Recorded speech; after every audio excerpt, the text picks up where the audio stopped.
नमस्कार मेरे प्यारे दोस्तों, आज की इस मजेदार वीडियो के अंदर हम आपको उन क्वेश्चन से मिलवाने वाले हैं जो कि बार बार पिछले एग्जामों में पूछे जा चुके हैं। जिन बंदों का ड्रीम है एसएसबी और जिन बंदों का ड्रीम है सीआरपीएफ, तो उनके लिए ये वीडियो, ये सेशन, ये क्लास इंपॉर्टेंट होने वाला है, क्योंकि इस क्लास के अंदर हम जीके के टॉप प्रीवियस ईयर क्वेश्चन करने वाले हैं और हो सकता है इन क्वेश्चन में से एक दो क्वेश्चन आपको आपके एग्जाम में देखने को मिल जाए। और जो आपको स्क्रीन पे ये क्वेश्चन दिखाई दे रहा है, ये क्वेश्चन एसएससी एमटीएस एग्जाम 2023 के अंदर पूछा जा चुका है। ठीक है, तो भैया बात करते हैं पहले क्वेश्चन की। तो किस शहर को अरब सागर की रानी कहा जाता है?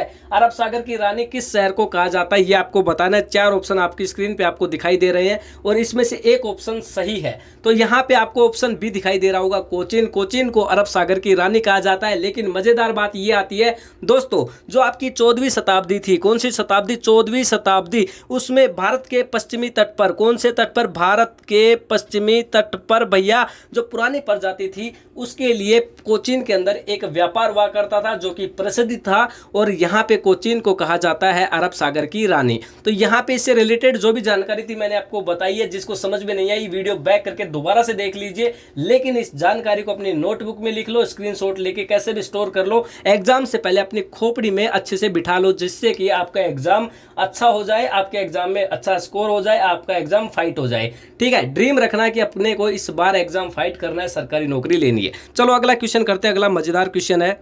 अगला क्वेश्चन आ गया आपकी स्क्रीन पे। भगवान महावीर का जन्म स्थान आपसे पूछा है। जन्म कब हुआ था ये नहीं पूछा है, भगवान महावीर का जन्म स्थान आपसे पूछा है कि भगवान महावीर का जन्म कहाँ पे हुआ था। तो इसका जवाब सभी को पता होना चाहिए। जो वैशाली है वहां पे भगवान महावीर का जन्म हुआ था। लेकिन बात खत्म यहाँ नहीं होती है, बात यह आती है कि वैशाली के अंदर 599 वर्ष पहले, कितना वर्ष पहले? 599 वर्ष पहले भैया कुंडग्राम, यानी गणतंत्र का जो कुंडग्राम है, कौन सा ग्राम? कुंडग्राम। ये जगह याद आपको रखनी है। गणतंत्र का कुंडग्राम में एक वंश होता है। कौन सा वंश होता है? इक्ष्वाक वंश। कौन सा वंश? इक्ष्वाक वंश। ये आपको ध्यान रखना है, ये इंपॉर्टेंट जानकारी है। इक्ष्वाक वंश के अंदर इनका जन्म हुआ था। इनके जो पिताजी थे उनका नाम था भैया राजा सिद्धार्थ। क्या नाम था? राजा सिद्धार्थ। और इनकी जो माताजी है ना, उनका नाम था रानी त्रिशला। क्या नाम था? रानी त्रिशला। ये है इंपॉर्टेंट जानकारी कि भगवान महावीर के जो पिताजी हैं उनका क्या नाम था? राजा त्रिशला। भगवान महावीर की माताजी का नाम क्या था? रानी त्रिशला। किस वंश के अंदर पैदा हुए थे? तो ये आपको पता होना चाहिए। ये भैया क्षत्रिय थे और क्षत्रिय में इक्ष्वाक वंश के अंदर पैदा हुए थे। कौन से वंश के अंदर? इक्ष्वाक वंश के अंदर पैदा हुए थे। इतना आप सभी को समझ में आ गया होगा। और यहाँ पे बात करें ना, तो ये भैया उस समय चैत्र, कौन सा महीना? चैत्र महीना शुक्ल 13 को पैदा हुए थे। उस टाइम पे भैया जो जनवरी फरवरी है वो तो चलता नहीं था, तो ये चलता था जो आपका चैत्र शुक्ल 13। ठीक है, ये एक तारीख होती है, ये आप देख लेना हिंदी में। चैत्र शुल्क जो 13 होती है वो कौन सी तारीख होती है? ठीक है, उसको पैदा हुए थे। अगला क्वेश्चन आया, स्कूप शब्द का संबंध किससे है? देखो, हॉकी आप सभी ने खेला होगा, हॉकी से रिलेटेड ही शब्द है स्कूप। तो स्कूप शब्द का संबंध किससे हो जाएगा? हॉकी से हो जाएगा। ये तो बिल्कुल इजी क्वेश्चन है, सभी को आता होगा। लेकिन मजेदार बात आती है आप सभी के लिए, जिन बंदों का ड्रीम है एसएसबी एग्जाम, जिन बंदों का ड्रीम है सीआरपीएफ एग्जाम, उनको करना क्या है? जो स्क्रीन पे आपको नंबर दिखाए गए हैं 6367552373, इस नंबर पे व्हाट्सअप मैसेज करना है। कौन सा मैसेज करना है? व्हाट्सअप मैसेज करना है। व्हाट्सअप मैसेज में आपको लिखना है सीआरपीएफ एग्जाम। एसएसबी की तैयारी कर रहे हो तो एसएसबी एग्जाम, और दोनों की तैयारी कर रहे हो तो सीआरपीएफ एसएसबी एग्जाम। फायदा क्या होने वाला है? आपको एक सब्जेक्ट के नोट्स केवल 20 रुपए में मिल जाएंगे, मात्र 20 रुपए में। ये सोचने की बात नहीं है, बिल्कुल रियल खबर है। 20 रुपए में आपको मिल जाएंगे। अगर आपका मैथ कमजोर है तो मैथ लीजिए 20 रुपए में, पढ़िए और अपनी तैयारी मजबूत बनाइए। रीजनिंग कमजोर है तो रीजनिंग के लीजिए, हिंदी कमजोर है तो हिंदी के लीजिए, जीके कमजोर है तो जीके के लीजिए। बाकी जानकारी आपको व्हाट्सएप पे मिल जाएगी। चलो अब बात करते हैं अपने अगले क्वेश्चन की।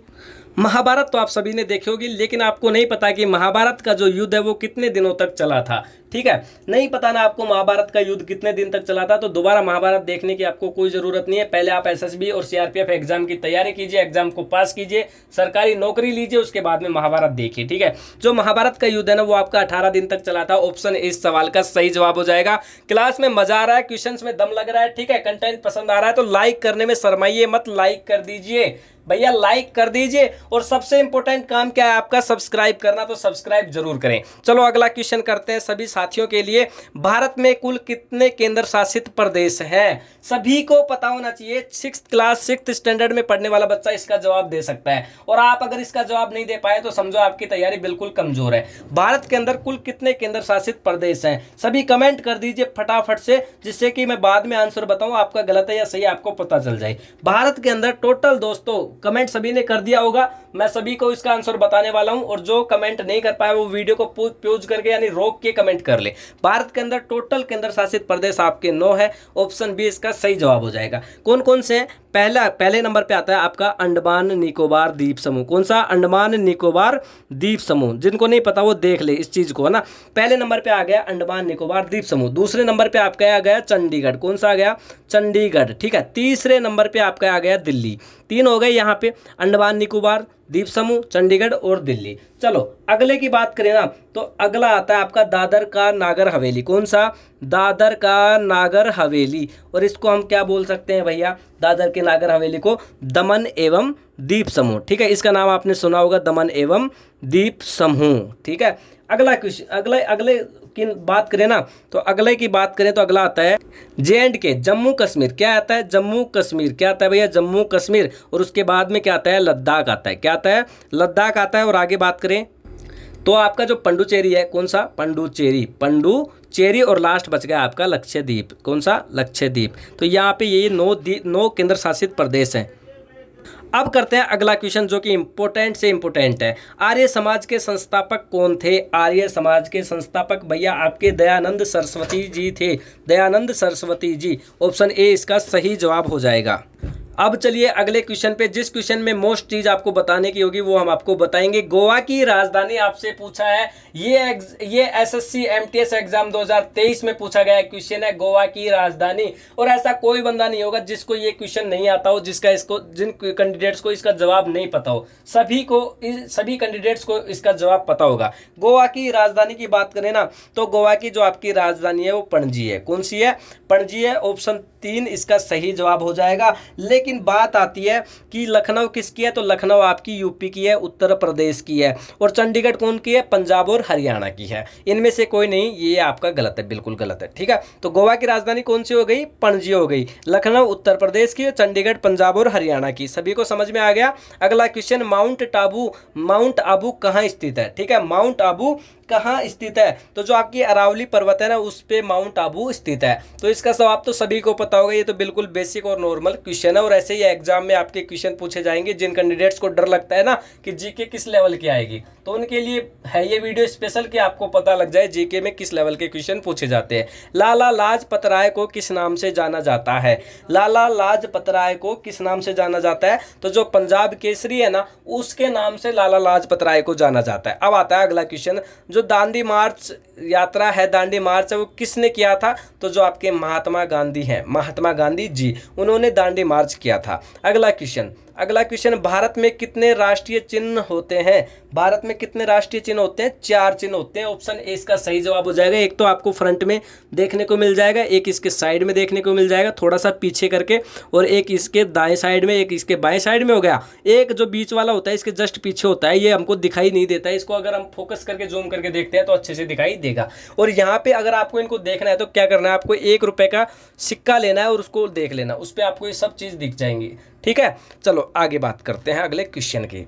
अगला क्वेश्चन, स्वतंत्र भारत के प्रथम गवर्नर जनरल कौन थे? स्वतंत्र भारत के प्रथम गवर्नर जनरल आपसे पूछा है, तो इसका जवाब तो सभी को आना चाहिए, ठीक है। इसका जवाब हो जाएगा माउंटबेटन। कौन था? माउंटबेटन जो है वो आपके भारत के प्रथम गवर्नर जनरल थे। और ये क्वेश्चन बढ़िया इंपॉर्टेंट क्वेश्चन है, ठीक है, आपके एग्जाम में आ सकता है। और अभी तो समय बताएगा कौन से क्वेश्चन आते हैं कौन से नहीं आते, लेकिन अगर मोस्ट दृष्टि से हम देखें तो ये मोस्ट है। भारत का अंतिम मुगल बादशाह शासक कौन था? ये तो सभी को ही पता होगा, जो बहादुर शाह जफर हैं आपके, वो अंतिम शाह शासक थे, ठीक है। अगले क्वेश्चन, दक्षिणी ध्रुव के आसपास, ठीक है, दक्षिणी ध्रुव के आसपास के इलाके को क्या कहते हैं? दक्षिणी ध्रुव के जो आसपास इलाका है ना, उसको अंटार्कटिका कहते हैं। अंटार्कटिका एरिया, ठीक है, सभी को समझ में आ गया। चलो अगला क्वेश्चन, क्रिकेट के दोनों व्यक्तियों के बीच की दूरी कितनी होती है, जो खेलने वाला होता है और नॉन स्ट्राइक पे जो होता है ना, उनके बीच की दूरी पूछिए। यानी जो आपकी क्रिकेट के अंदर खेलने वाली पिच होती है उसकी दूरी आपसे पूछिए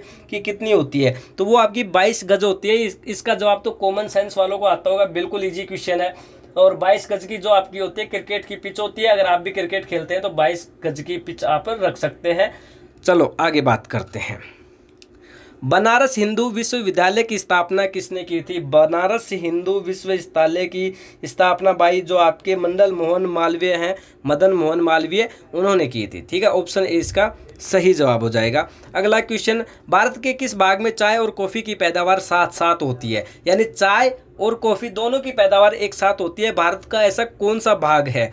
ठीक है, इसका जवाब हो जाएगा सही जवाब दक्षिणी पूर्वी। जो दक्षिणी पूर्व है ना, ऑप्शन बी यानी ऑप्शन 2, दक्षिणी पूर्व के अंदर भैया जो भारत में कॉफ़ी और चाय दोनों की पैदावार एक साथ होती है। अगला क्वेश्चन, जिम कॉर्बेट राष्ट्रीय उद्यान कहाँ पे है? जिम कॉर्बेट राष्ट्रीय उद्यान कहाँ पे है? और ये आज का लास्ट क्वेश्चन है, उत्तराखंड के अंदर है। कहाँ पे है? उत्तराखंड के अंदर है। और आपको मैं HW होमवर्क दे रहा हूँ, जो बगीचों का शहर होता है दोस्तों, कौन सा? बगीचों का शहर, वो किसको कहा जाता है? बगीचों का शहर आपको बताना है कमेंट में, बगीचों का शहर किस राज्य को कहा जाता है, कौन सी जगह को कहा जाता है। ठीक है, तो सभी को इसका कमेंट करके जवाब बताना है।